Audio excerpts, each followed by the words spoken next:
Hey, greetings, everybody. We are live on another episode of Carp's Corner Conversations. I'm Sean Carpenter in Columbus, Ohio. On the other side of the screen is my friend Jill Biggs in Hoboken, New Jersey. What's up, Jill? Not too much. I'm excited to join you with my little cocktail.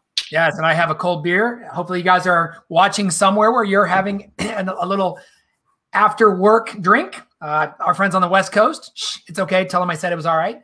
But this is our 5th week in a row that I've been talking to a Coldwell Banker all-star.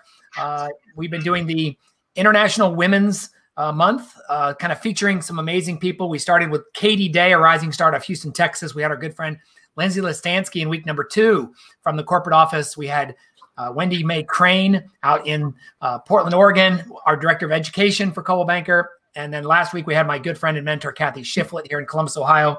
And now somebody I'm excited for you guys to get to meet, Jill Biggs, an amazing rock star agent in the New Jersey marketplace. So Jill, like I said, I know you've been traveling. You and I were just talking offline. We were both on our way to listing appointments, making sure we were on the same page. Mm-hmm. You thought this was going to be tomorrow. I thought it was going to be today. So I appreciate you making time in your, what I know is a very busy schedule. And what a crazy market, huh?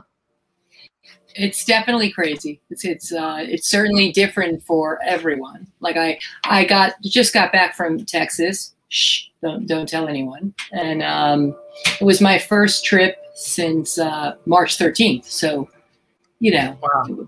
my market's pretty locked down, and yeah. The whole mask thing, and also it's been cold, and so getting off the plane in Dallas was, you know. They're less about masks outside. I mean, my hotel still people wore masks inside, and right. And I've been vaccinated, so I'm safe. But still, you know, it's totally different because here everybody is kind of divided. You have that half that are young and free and don't have any kids that are out there, and then you have the other half. So it was good for me to get away in some warm weather. Yeah, and it definitely is nice. I'm my first live speaking gig, Jill, is next month in South Dakota. So certainly excited to get back in front of a room of people, and we'll see how that goes. People? I'm not sure how many there's going to be, but you know, I'll be up on a stage. It's in kind of a theater auditorium type thing, so I think they'll be respectful and socially distance as much as they can. Right. And I'll be up on the stage kind of like we were. Yeah, I'm really excited. And then I starting to book some stuff for the fall. So listen, I do these conversations. I started these about a year ago when the lockdown happened, and I started just going on live and interviewing friends, mentors, people in our business, some people outside of our business that do other things. I had some clients on, and I just think it's a fun opportunity for people from all over the country. I see my buddy Todd jumping in now from Cumming, Georgia. So guys, if you are watching, leave a little comment. Let us know where you're watching from. But I love to take this time. I met you, was 2017 that we were in Philly and then Central PA with Dave Krieger's group, right? Uh-huh. And we both spoke at a kickoff event for Coldwell Banker Preferred, and then Coldwell Banker Realty.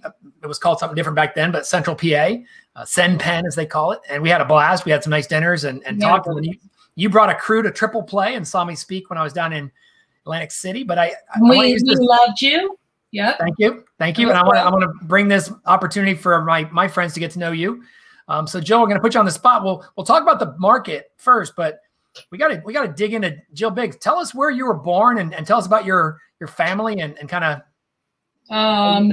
So I'm a New Yorker, even though I live in New Jersey. I still tell people when I travel that I live in New York, and they say, what part? And I say, New Jersey. So I am only a quarter of a mile away from the Empire State Building. So very close. Wow. And I live in a city, right, of 65,000 people, which is 1 square mile. And I work probably in a 5-mile radius. So it's vertical living. I'm mostly selling condos and brownstones, attached homes. So a little bit different probably than where you are. And our market, just because we're so close to the city, was so hit by COVID that it turned upside down. And it's much better now. people are returning and things are getting at least a little bit more normal than they were. Yeah, sure. You know, the suburbs have been crazy. Everybody's been buying houses. They've been having bidding wars, low inventory. My market was somewhat stagnant with people fleeing. However, it's gotten significantly better, and the New Yorkers have returned, and some people are going back to work. So if they're going back to work, they are coming back, and a lot of them would, especially those with children, would like to live closer here rather than going into the city. Yeah. But, you know, listen, I'm a New Yorker. I'm bullish on New York, and I am 100% certain people have short memories. We're going to be okay. So now, Jill, is Jersey City, for the people like me from the Midwest, you know, when we were there for Inman Connect, let's say, and we'd catch an Uber from Times Square down to like the Market District, you know, down to O'Hara's, the pub down there near Ground Zero, and you go along that kind of the western side of Manhattan. Is that what you see off to the side? Yep, that's us. We're directly opposite. So Hoboken is directly opposite, like 14th Street. Okay. And then West Village down to Wall Street, right, would be kind of where I am. We have a way better view than New York City. Nice. Nice. But do you think people on that side, you kind of just consider that part of the New York metro area? Well, so they didn't used to. When I grew up as a little kid, they taught us that people in New Jersey had no fashion sense, and they called everybody that wasn't a New Yorker the bridge and tunnel crowd.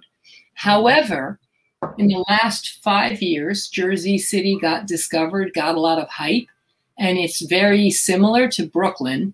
And so the New Yorkers started coming, and our market was going crazy because our commute into the city, like if you hop the ferry, you could be from here to Wall Street in 7 minutes, and, you know, to Midtown is similar.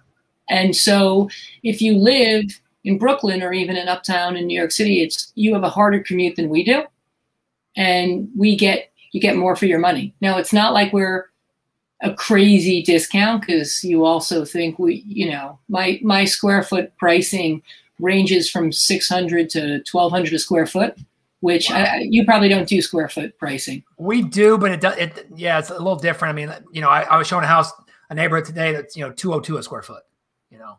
Right. So. Well, so if I were to sell like a 4-bedroom house here in Hoboken, it would start, if it was nice, at about $1.8 million, and it would go up to $5 million. So it's different. So let me ask you a question, Joe. Thinking of specifically of the real estate market, what are some of the biggest myths that people that don't live in the city? I see Amy Patternite on here, you know, from Jersey. She's been sharing some stories of some crazy bidding wars she's been in on both sides of the thing. But what are, you know, can you get a single family home in Jersey City or Hoboken, or is it all vertical living? No, I live in my house is actually a 2-family with a bonus mother-daughter suite. But since I have 4 children and they've all moved back in to share COVID with me, we're living in it as a single family.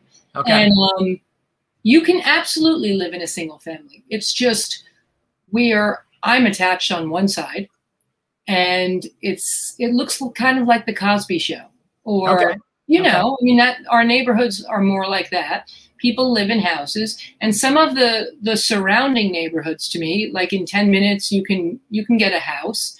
It's just, we're kind of closer together. You're not getting acreage, and it's all about proximity to the city, transportation. Yeah. A lot of that has changed. It used to be that people wanted to be as close as possible, but that's changing, right? If you don't have to go to work every day, maybe you're a little bit more flexible about how your commute is. So, you know, I actually have it's a great lifestyle if you don't mind loving on your neighbors. I can go outside, get a cup of coffee. We are able to eat out every other day, or your takeout options are so numerous. Your children can spend $60,000 on Grubhub, all the good things. What other myths about that area do people maybe that have never been there? Well, it's people so we're lumped in with New York. right? It is not scary, right? Everybody thinks you go to New York and it's dangerous. Honestly, it's fine. It's like anywhere else. When every you part live of the country has bad parts of town and good parts of town. Every single part of the country. Exactly. And there are people, right? We have a huge price range. So you don't have to be uber wealthy. That doesn't mean that some of the people aren't. There are people also living in modest homes, right? It depends on where you are and your proximity, your view, that type of thing. Listen, we used to lose everybody to the suburbs when people had kids. You know, their kids were like 3 to 5 years old, they would move out to the burbs. At this point, we lose less and less of those people because women, now that women work, right, they don't want to commute an hour each way. Sure. And our lifestyle, like, it has changed. We have schools, we have options, and I think options are important. Like, as a mother of 4 kids, my kids growing up all went to different schools. And they went to schools based on what was good for them instead of the one school that everybody goes to, as well as they had, you know, activities that you would not normally get if you had to chauffeur them back and forth. You know, guitar lessons, just walkability is important. And you know, something you said though, Jill, about an hour outside of town, that could literally be, with the density, that could be 7 miles, 10 miles outside of town. You're not talking out in the country. You're talking just an hour, but that could be literally, as the crow flies, 10 miles, right? But it takes you an hour to get there. It's not as bad as that unless you're driving, right? So if you work in the city and you want to go to the suburbs, you typically have to allow whatever the time is to get to your train. And then you have to get on the train, and then you have to get where you're going after you get off the train. So I see. Okay. Right. So it's here, you know, people used to come and they wanted to be within, you know, a 5-minute walk to the train or the ferry. And so, you know, door to door, 20 minutes, you're in your office. And that way you're not giving up, you know, 2 hours a day or if there's a situation and you want to go home for something, you're able to do it. Yeah. So Jill, were you in a big family? What number kid were you in the family? I only had one brother. There were 2 of us. Okay. And I have no idea why I have so many children. I actually, it's because I had that children's clothing and toy store, and I needed people to dress. So I just kept popping them out so I could dress them up. Little live mannequins, right? So was your brother older or younger? He's 3 years older than me. And is he still around the area, or did he lives with my mom in Florida now? Okay. Okay. What's he do? Well, currently he watches my Okay. When my mom, who is fine, had a stroke. She's fine, don't worry. But she lived with me for a couple of years. And then you don't know my mom. I love her, but she's a little tricky. So it was my brother's turn. So now they're together in Florida. And just based on COVID, and she's 87 years old. So we didn't want to put her at risk. And so he's been hanging around with her and fighting with her. Good. Yeah, that's how it works. He can't wait for me to show up. My mom's 85, and my younger brother and I live here in town, so we handle all the duties, and my brother in DC escapes. So we always joke about that. What did your parents do when you were growing up? My mother was a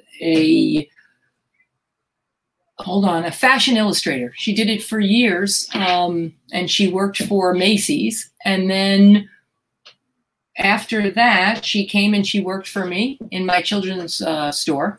And then she worked for me in my real estate business. If you've ever seen funny cartoons of me, my mother likes to draw funny cartoons of me where I don't think I look so great, but my mother really likes it. And so I have a lot of good cartoons of me floating out there. At 87, does she still kind of doodle? Has she still got kind of her artistic? You know, when she had her stroke, it didn't do anything. She's fine, but it's called aphasia. She misses some words, and she stopped drawing. So However, I have so many drawings from her for so many years of doing it. And she really is fine. She's, you know, I bought a house. She lives 2 blocks away from her aunt. And she's not suffering. She has this dog that barks incessantly. And I'm an animal lover, but even with my dogs, living with him was a hardship. And now he's in Florida getting a tan with my mother. And soon I'll be able to go and visit, which is exciting. She's excited for me to visit. That's cool. And what did your dad do, Jill, when you were little? So my dad's an interesting story, right? You're like, so my dad is a salesman, or was a salesman. I actually haven't spoken to my dad in a really long time. He had 6 wives, and the last wife was a similar age to me when I was 18. Yeah, my dad played a lot of tennis and had a tan, and probably was one of those people that shouldn't have had kids. However, so I was raised by my mom, who I guess found, this is terrible. You're out there in like God's country, and I'm going to tell you the horrible story. Like my mom found a long red fingernail in my father's sock when he came home from a trip, and she was 6 months pregnant with me. And so she confronted him, and he said, I don't want to be married. And so we kind of were raised by her. Like, he took us on the weekends for a while, but I had a stepfather when I was 11, and, you know, and my mom was a strong woman, and, you know, we're all functional. So that's where you get that from. You get your strength and your tenacity from your mom. I'm a survivor. Nice. Nice. So let me ask you a question. You've teased a little bit about, you know, you're an amazing team leader, real estate agent now. You had a toy store and a kids clothing store. What did you want to be when you were little? What did little Jill want to be growing up? Did you have I mean, you probably didn't think you were going to be a big real estate team leader. You know what? Everybody always asks people. I have no idea what I wanted to be. Okay. So you didn't have any firefighter or astronaut? I can't even come up with what I want. I probably wanted to be a writer, right? At least when I was going to school, I wanted to be a writer. And then I became a New York City nightclub bartender. And I did that, right, for a long time. I went to school at Arizona State, and I bartended out there. And when I came back, I got a real job. I worked for a sweater company. I was an administrative assistant, my first job. And I did it for 3 months, and I was making, you know, nothing in compared to what I made as a bartender, and getting up in the morning and going and dealing with these painful men, right? This is a long time ago. And I decided I'm like suffering doing this. And I used to make so much money bartending that I quit, and I went back to bartending. And I did that until I moved to Miami Beach when I was 23, and I had $200 to my name and a convertible. I had sold everything, and I needed a job. And I walked along Miami Beach and South Beach, and I walked in, and I got some guy who was opening a restaurant to hire me. And within, you know, a month, I was managing that restaurant and the bar downstairs. So I did that for a few years. And after I had dated every straight man that lived in Miami Beach back then, I moved back to the city. So I started bartending again, and then I decided that, you know, I could only do that for so long, and I became a restaurant manager. And I did that until I had my first kid, which we shortly realized after about a week that I wasn't going to be able to work till 4 in the morning, or I was going to cripple my my husband's livelihood. So he gave me some money, and he said, "Go and open something, do something." And I was like, I don't know how to open anything. So I thought, God, I have a kid. It would be great to have a children's store. I can take her to work with me. So it didn't really work out like that, but that is how I kind of. You know, and was that in Hoboken? Or? And it was in Hoboken. Yeah. It was. Okay. And I had never been to Hoboken, but when I came back from Miami, I had answered a job that was posted in the New York Times, and it was for a bar manager in Hoboken, and I came over and they hired me, and I started working there. And that's how kind of I got here. I never knew Hoboken existed, and I never went to New Jersey, but here I am living in Jersey for 25 years. So did your high school have a PS in front of it? Or did you go to a PS like a? So I went to a PS when I was younger, and then Okay. my mom married my stepfather, and I moved to Scarsdale, which is a suburb of New York City. And then I went there, and yeah, and I never went back. After school, I was kind of urban, and I moved into the city where I lived, until I came here in 95, 94. What got you to Arizona State out in Tempe? Like a young girl out of high school just said, I'm going somewhere with her son? Yeah, I want to get a tan. I worked on my tan with I had a good time. I had a boyfriend who had gone out there, and I started out at American University in DC, and I didn't really like it there. And I went and I joined him. Of course, our relationship only lasted probably another 6 months after that, but it was a good place to go. And after I got out of school, I went to Venice Beach, where I lived for a year there, and then I came back. So, what years were you at Arizona State? Like Jake Plummer years? Or? Yeah, 85. Yeah. So right after Jake Plummer. Yeah. And it was, listen, I went back recently, or within the last few years, and I was blown away by, the differences and just how Scottsdale is. And yeah. They sold the golf course there. The golf course moved up the street, and awesome. So you come back, you bartend. Listen, it's funny. I talk to so many people in our business that I think food service is one of the #1 trades of people getting into our business. You grow your team, we'll talk about in just a second, but looking at the food service people, it's different every day. You're trying to take care of the customer. You got to know your menu.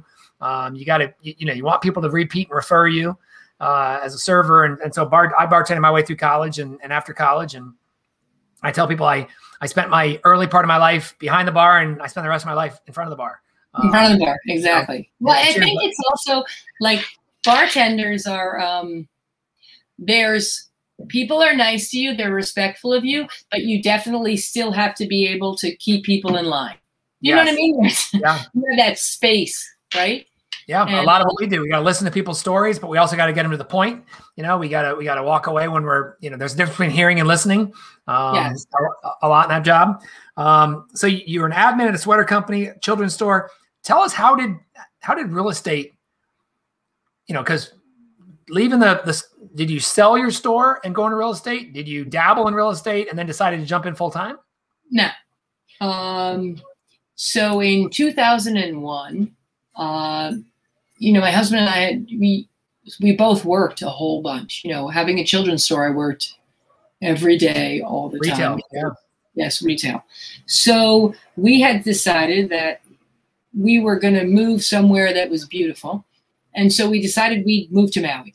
So I sold my store, and he packed up his business into a shipping container, and I went ahead of him, and he joined me, and I lasted 9 months.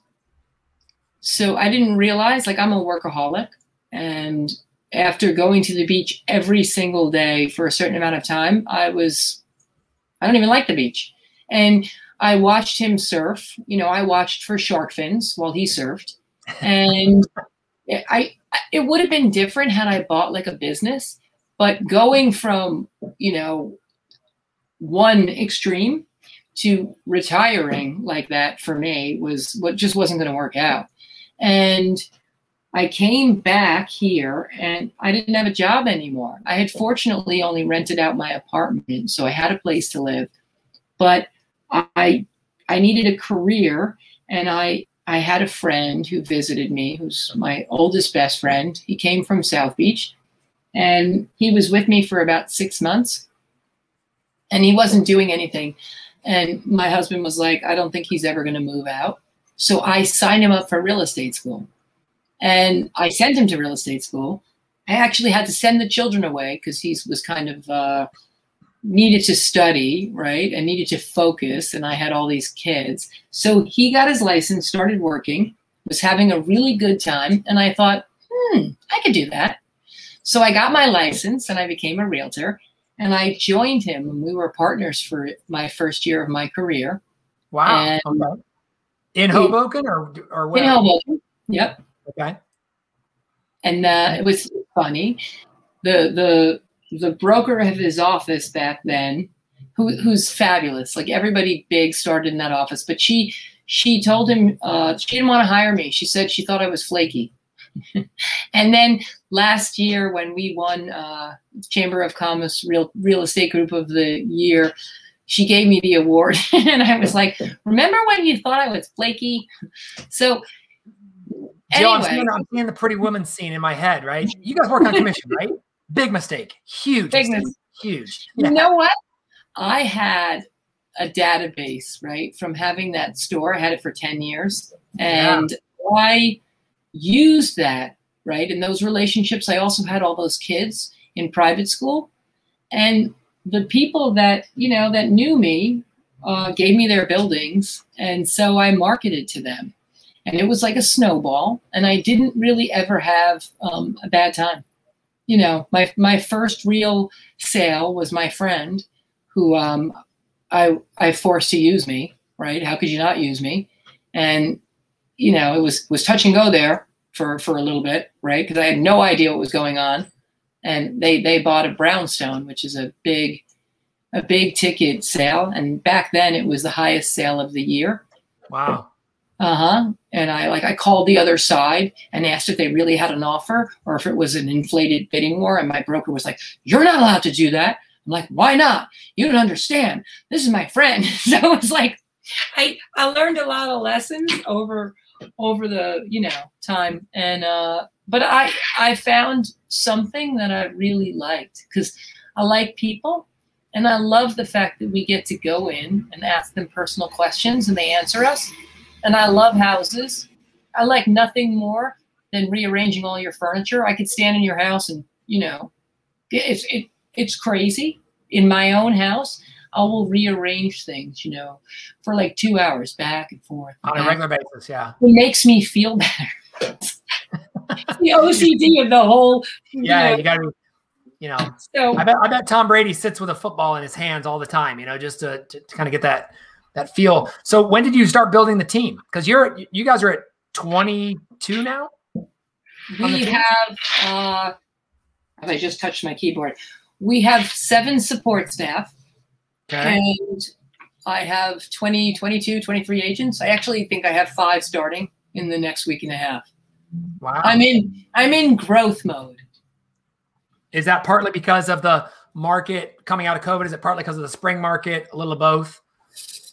It's so, I have kind of up to a certain point grown organically, but my business, the shift when COVID hit and everything shut down, when a market tanks, it's like flight to quality.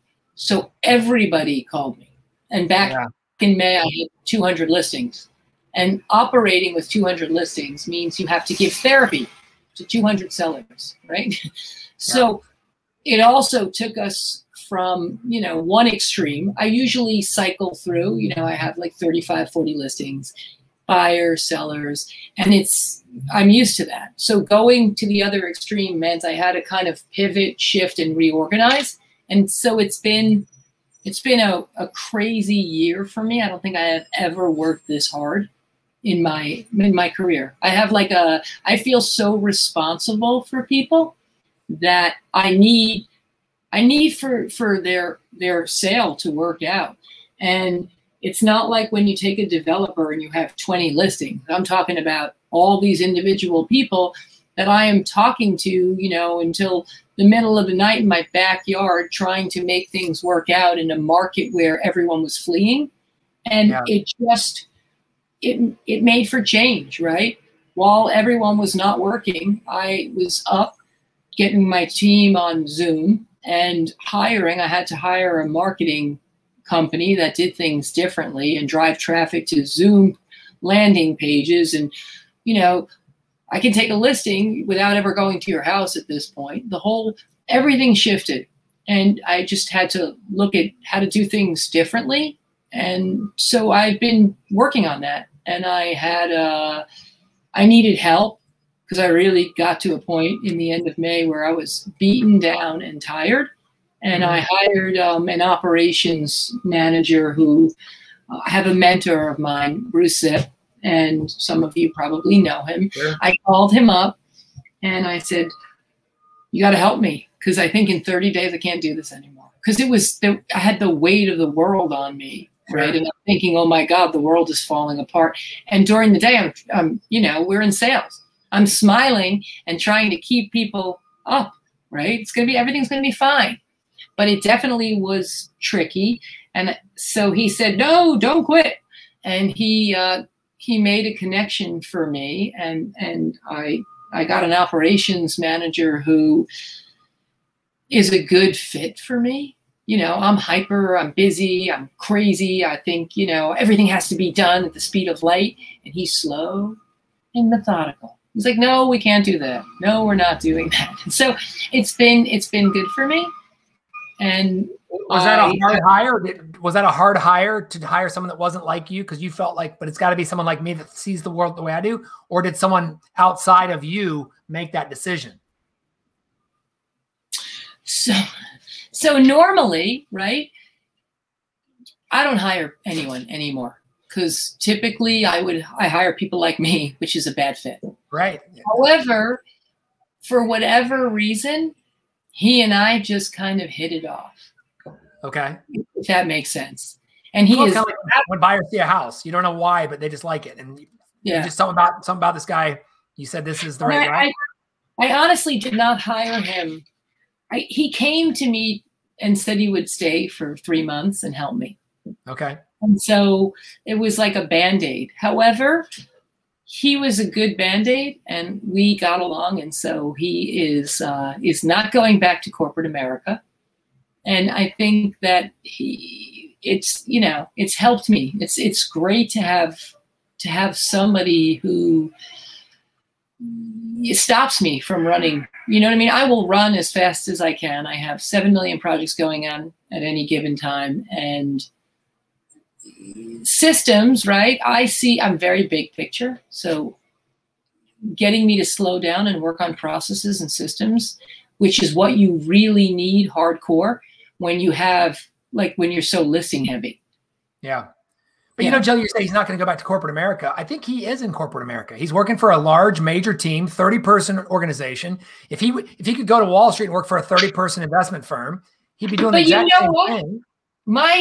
Yes, 100%. My business has grown. However, culturally, I still have the no asshole rule, right?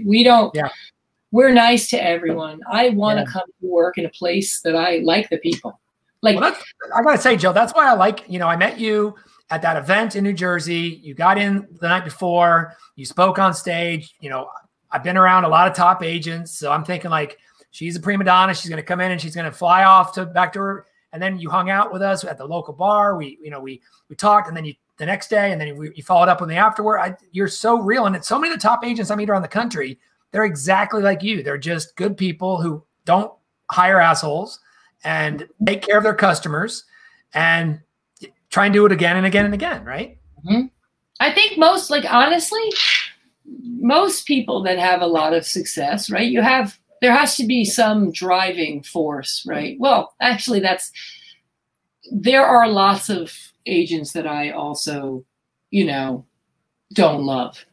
But there's a lot of great agents that work super hard, and it doesn't mean they don't have ego, but they're still humble. They care about doing the right thing, right? That's my biggest thing, right? We never do anything wrong to anybody. Like I stand behind that because I don't ever want you to come back to me and ask me to sell your house and for me to tell you that, oh, you shouldn't have bought that house, right? Telling the truth, I think, is important because I sort of say if you wouldn't want to say it to your mom or your nana, then don't say it to your clients, right? So let me ask you a question on 7 support staff, 23. Do you feel, are you finding as you start growing that there's a good ratio of support staff to the number of agents you have on the streets? So I am, and let's remember, I grew organically. It's a learning process. Yeah. You cannot like do the number of transactions that I do without good support staff. My transaction coordinator is super chilled out. And when you call him, it's not a problem. It's not a problem. Like, he's very, very easy. He's also a good counterpart to me. And I have an assistant who, well, I actually have two. One who's more of a personal assistant and runs around hustling and making sure every single thing happens, like with my listings, and everything that I say gets delivered, and that the staging happens when it's supposed to, and she's client care. And then I have another assistant who's in my email and answering my text messages and staying on top of that and helping me refocus, right? Because, you know, I have so many of those got a minute that you have to, I work with time blocked and with a schedule. And if my door is open, which it typically is, I could help everybody solve all their problems and get not that much done. And so, and then I have somebody who answers my phones, because if you're in the real estate business, there always has to be somebody answering the phone. I think that was probably the biggest breakage that happened to me in May, was that my phone became so toxic. It would ring all day long, like nothing. It just kept over and over. And so I never got off the phone. So I had to get 3 different shifts of answering my phone, right? So that I could answer people. Like, I don't want anyone to think I didn't get back to them, but you know, when you never get off the phone, so you can't actually get to anything else. And so I had to make some changes in that. So I have people now that are answering the phone, and then they're dealing with whatever they can deal with. And I'm only having to address the things that I have to address. So it sounds like you have truly an ISA, but you have an inside support agent rather than an inside sales agent. They're just almost, you do have ISAs on the other side, right? Yes. But an ISA just to kind of run the air traffic control. So right, exactly. Do what you're good at, right? So, Jill, man, this is a great conversation, and I want to, you know, I promised we'd have you out at the top of the hour, and we still got to get to the Sean Carpenter speed round, which is always fun.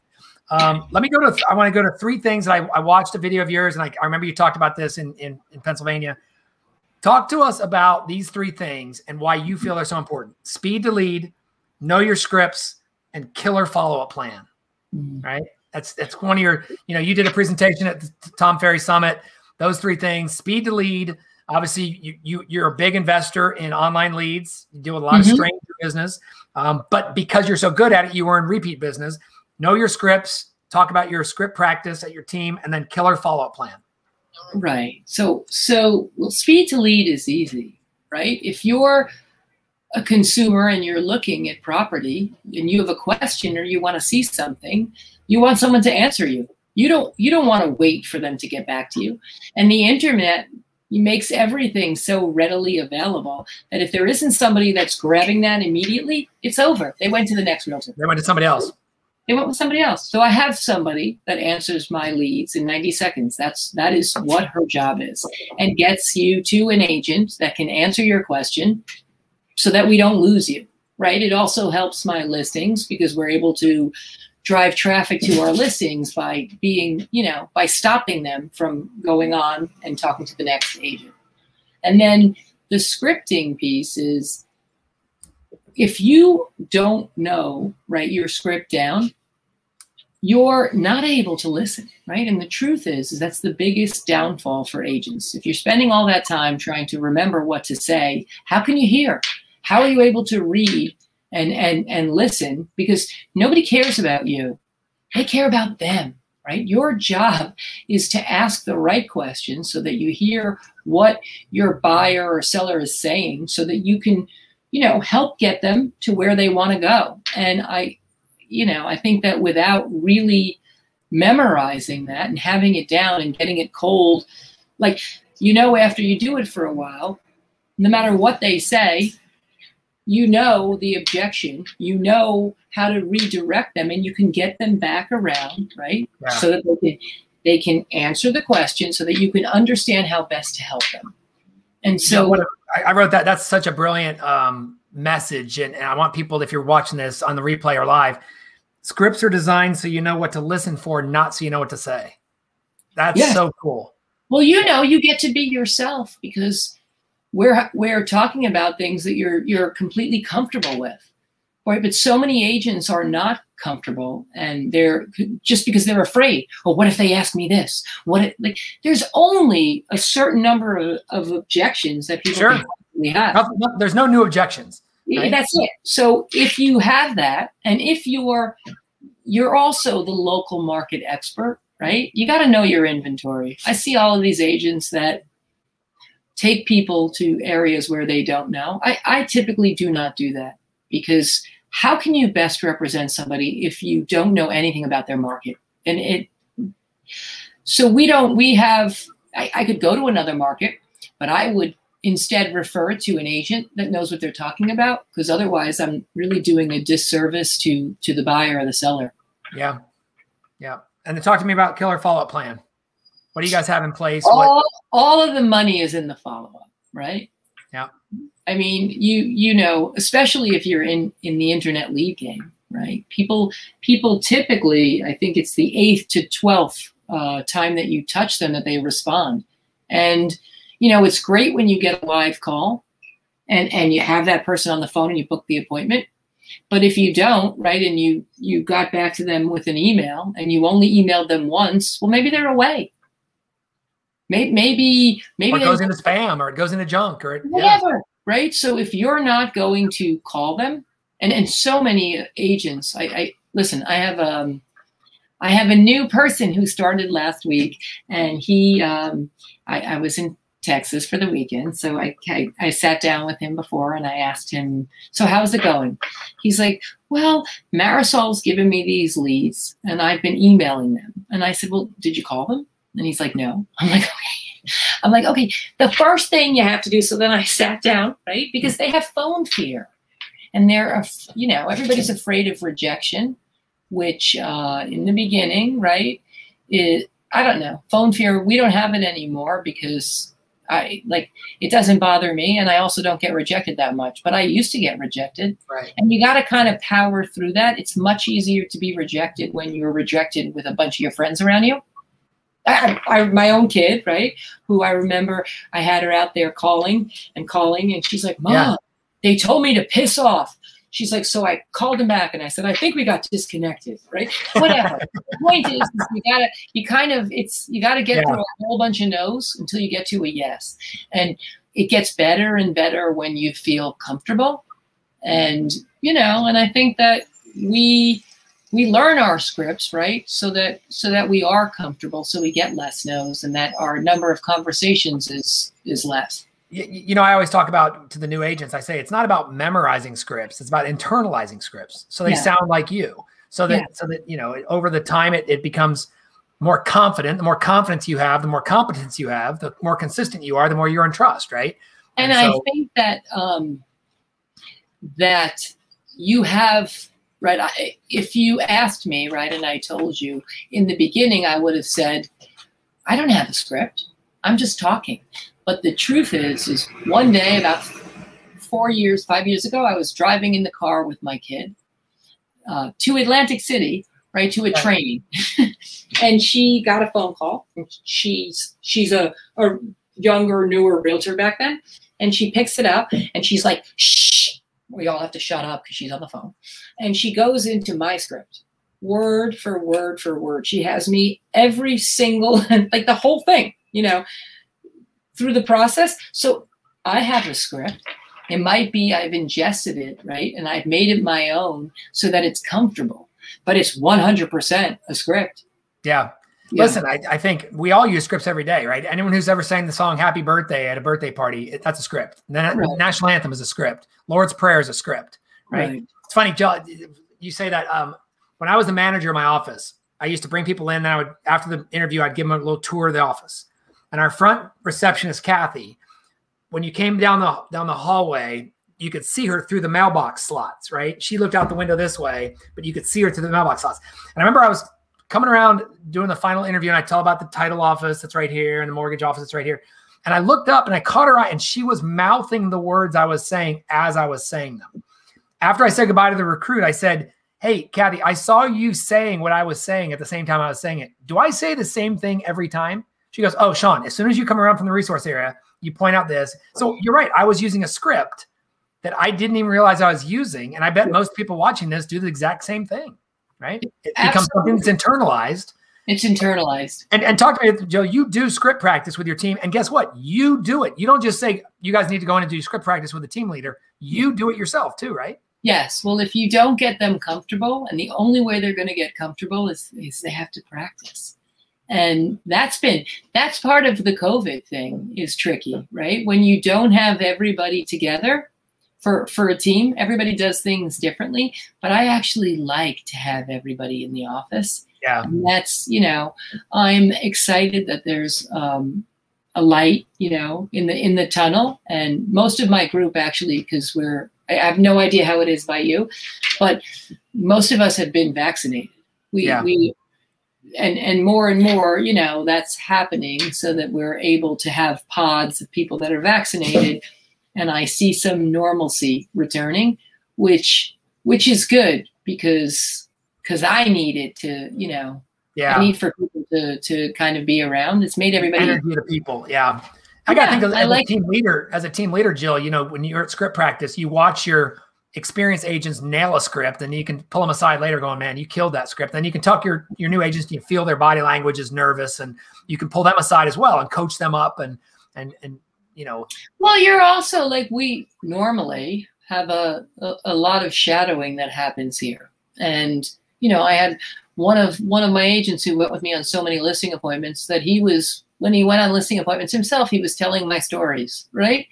Because it's just about making the other people feel comfortable, right? If they feel comfortable, then, it makes for me, it's humor, right? I use my humor to make you feel comfortable, to make myself relatable.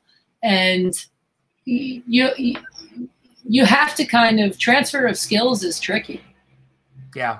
It really is. I learned a lot about that because everybody is not you, and it is not that easy, right? You have to give them something that they can do because we're not all the same.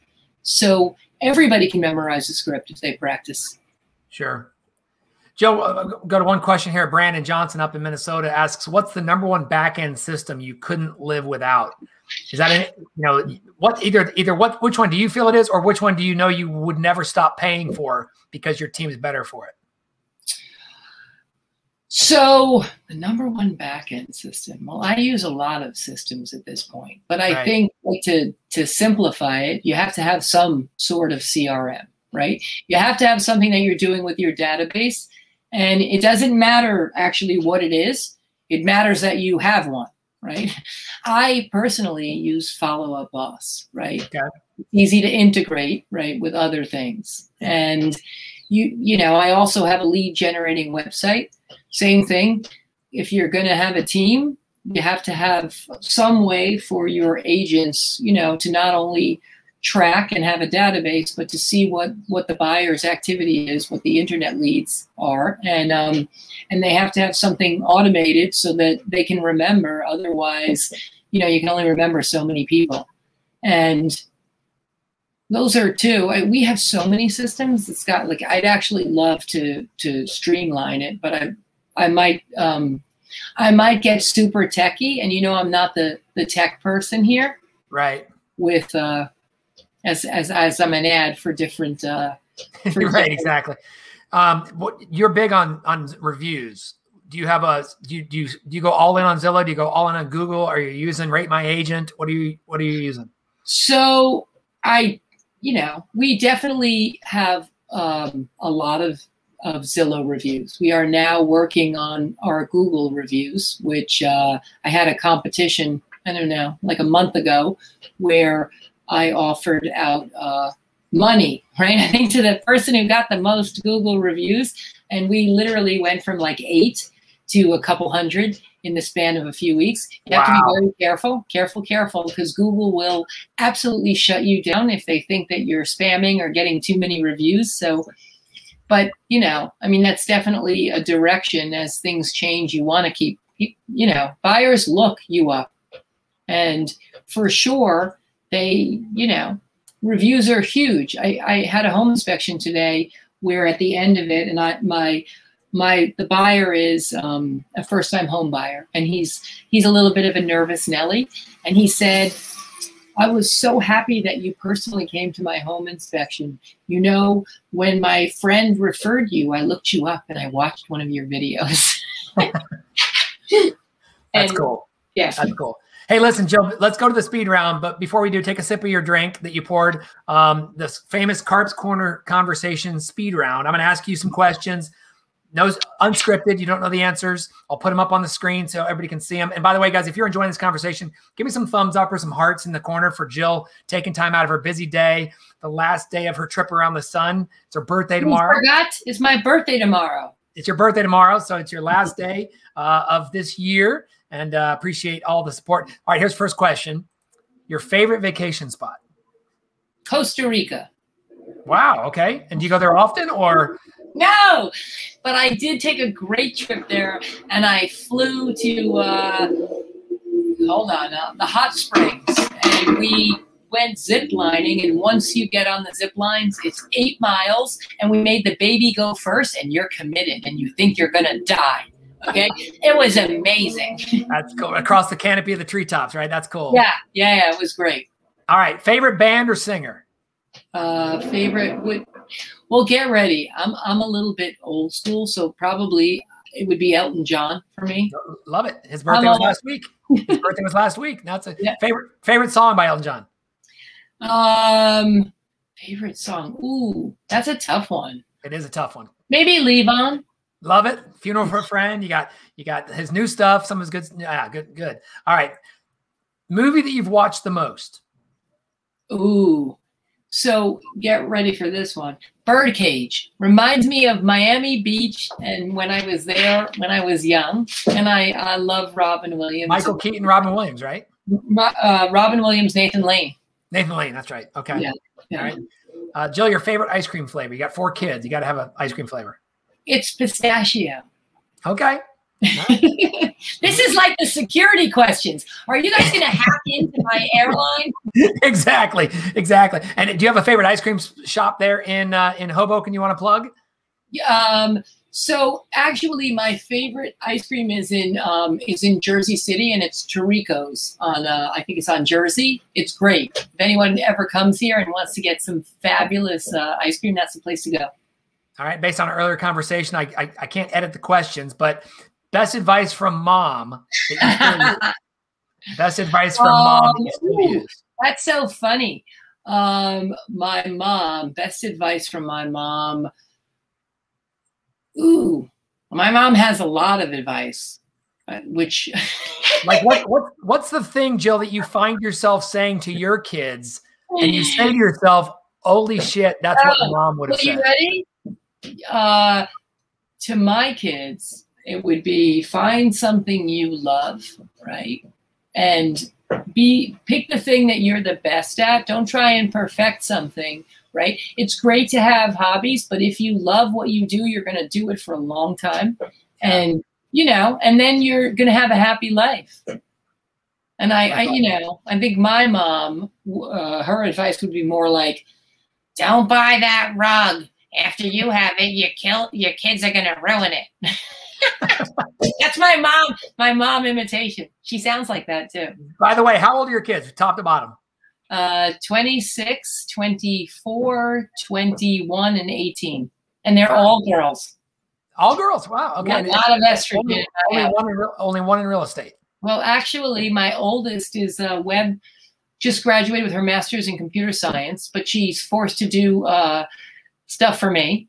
Okay. Well, we don't actually have to pay her, but we did pay for her education.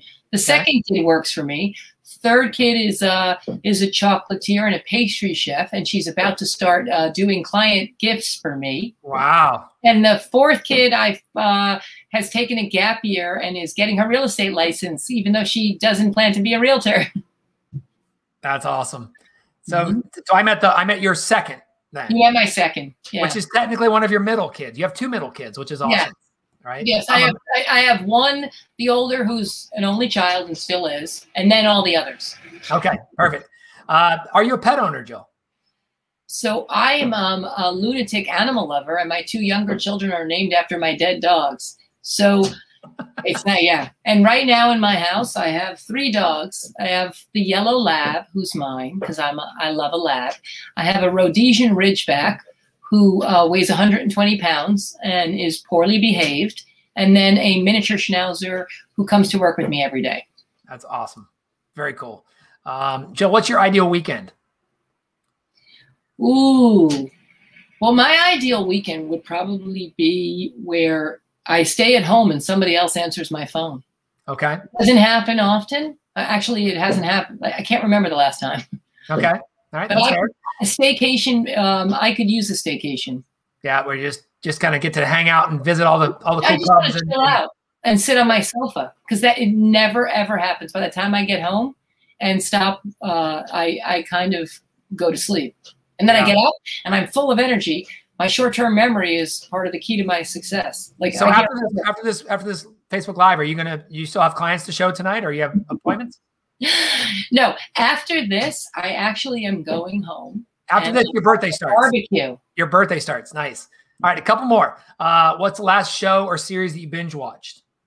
Well, COVID has been good for that, because I will tell you that I never watched TV and haven't for years. So I am so not relevant. And while we were in COVID, I watched, Ozark, which was great. And then I watched, She's Dead to Me, that's with Christina Applegate. And then I watched, The Borgias. Okay, don't know that one. Yeah, it's fairly violent. Also, what's the one with the, I'm trying to come up with it. My kids forced me to watch it, and it's not Korean. It is Mongols. What's it called? Do you know what I'm talking about? I don't. No. Very violent, and it's good, and there's a lot of history in it. I started watching The Crown. Jill, you and your team did 140 million last year, and you had time to watch all those movies? I did 232 million last year. 140 million just in the last part of the year.